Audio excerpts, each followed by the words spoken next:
तुमच्या बाबतीत असं कधी झालंय का की एकटेपणामुळे हार्टब्रेकमुळे आयुष्य अगदी बेचव होऊन जातं, पण अशाच वेळी अशी काही घटना घडते की आयुष्यात पुन्हा नवीन रंग येतात. याच आशयाचं मराठी भावगीत आणि त्यामागची एक विलक्षण कथा मी घेऊन आलोय. हा कसं आहे, त्यावेळच्या संगीतकारांना चाली कुठे आणि कशा सापडतील याचा काही नेम नव्हता. ज्येष्ठ संगीतकार प्रभाकर जोग मुंबईत एकदा बसनी प्रवास करत असताना त्यांना एक चाल सापडली. लगोलग तिचं नोटेशन त्यांनी बस तिकिटाच्या मागे लिहून घेतलं. आता त्या चालीवरती शब्द कोण लिहिणार, तर त्यांच्या मनात विचार आला तो ज्येष्ठ संगीतकार आणि कवी यशवंत देवांचा. ते तेव्हा नागपूरच्या आकाशवाणी केंद्रात काम करत होते.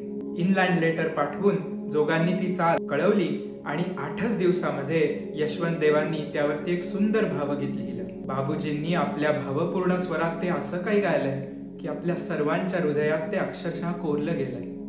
या गीताच्या चालीचा शब्दांकडे जाणारा रंजक प्रवास हा त्या शब्दांनी सुद्धा अधिकच अधोरेखित केलाय. स्वर आले दुरुनी, पडसाद कसा आला कळे,